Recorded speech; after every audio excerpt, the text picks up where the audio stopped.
Olá, meus queridos do terceiro ano, tudo bem com vocês?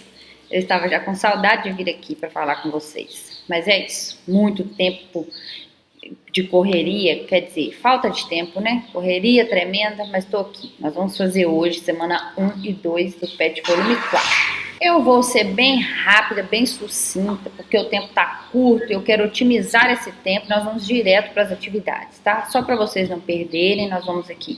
Semana 1 é o tema Guerra Fria e a ditadura civil-militar no Brasil e nós vamos ali para as atividades. A atividade está o seguinte: relaciona o contexto internacional ao estabelecimento das ditaduras militares na América Latina.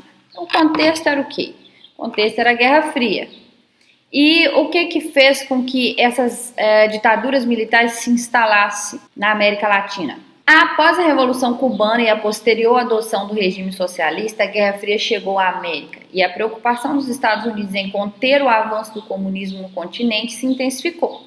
O governo estadunidense passou a instruir militares, financiar e dar apoio a golpes que destituíssem políticos que supostamente estariam levando seus países para o socialismo. Questão número 2 fala da questão agrária, né, que o Jango queria fazer e tal. E aí vem a pergunta seguinte: levando em consideração o contexto do populismo, conclui-se que o fragmento apresenta, letra C, a proposta de Jango para o desenvolvimento socioeconômico do Brasil. Número 3 fala sobre as ditaduras militares no Brasil e a seguinte pergunta: o fragmento apresenta uma das características dos governos militares instaurados tanto no Brasil quanto na Argentina. E a resposta correta é a letra B, a utilização de métodos violentos para garantir o controle e desencorajar a oposição. Número 4 fala o seguinte: a repressão às manifestações dos trabalhadores do campo e da cidade foi uma das consequências mais imediatas e evidentes da chegada dos militares ao Palácio do Planalto.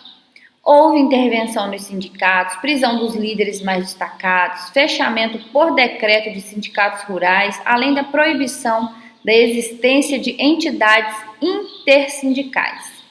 O controle sobre a economia, a censura imposta aos meios de comunicação, a legislação anti-greve, as restrições à livre manifestação permitiram comprimir significativamente os salários. A partir da citação, analise a questão do trabalho no contexto da ditadura militar com ênfase nas mudanças e permanências. Então, nós vamos colocar aqui, o trabalho esteve sob forte controle dos governos militares, sindicatos eram fechados ou controlados. A principal estratégia para enfraquecer e destruir as entidades que representavam os trabalhadores. Dessa forma, foi possível achatar os salários, ou seja, baixar os salários, e aumentar os lucros dos capitalistas que apoiavam o governo. Então, gente, essa questão de comprimir significativos salários vem perdurando até os dias atuais, né? Você pode observar que o salário mínimo do brasileiro é mínimo mesmo, é a conta de manter ali uma alimentação e olhe lá, tá bom? Então é isso, chegamos ao fim da semana 1, agora nós vamos fazer a correção da semana 2. Semana 2 de vocês trouxe o tema Nacional Desenvolvimentismo e Neoliberalismo. Então não deixem de ler o texto, né, que o PET trouxe, é importante para vocês, tá? Então vamos para as atividades. Atividade número 1. Diante de tais questões, surgem profundas divisões no seio das elites brasileiras, incluindo aquelas pertencentes às Forças Armadas. De forma esquemática, é possível identificar aqueles que, de um lado, defendem o nacionalismo econômico e a intensa participação do Estado no desenvolvimento industrial. Na outra posição, estavam os partidários de que o segundo ciclo de nossa industrialização, o primeiro se deu durante o Estado Novo, deveria ser comandado exclusivamente pela iniciativa privada brasileira associada a capitais estrangeiros. Identifique os dois grupos mencionados no texto e apresente suas propostas para a economia brasileira. Então, nós identificamos ali o nacionalismo, que defendia que o Estado deveria interferir na economia, impondo limites à presença do capital estrangeiro, nacionalizando empresas, criando estatais e investindo na indústria. E temos o outro, que é o liberalismo, que propunha a abertura dos mercados, a entrada do capital estrangeiro e o alinhamento aos Estados Unidos. Número 2. Durante o período conhecido como a Era Vargas, houve a criação de uma infraestrutura para a instalação de indústrias no Brasil. Para Vargas era necessário proteger e desenvolver a produção nacional. O governo de Juscelino Kubitschek também foi marcado por uma forte industrialização. Caracterize as políticas de JK nesse setor e estabeleça as diferenças de suas medidas em relação às varguistas. JK adotou uma política desenvolvimentista, baseada na maior intervenção do Estado na economia e no aumento da participação do capital privado nacional no processo de industrialização. Vargas foi extremamente nacionalista, limitando ao máximo a participação do capital estrangeiro na economia do Brasil. Então, vamos aqui para número 3.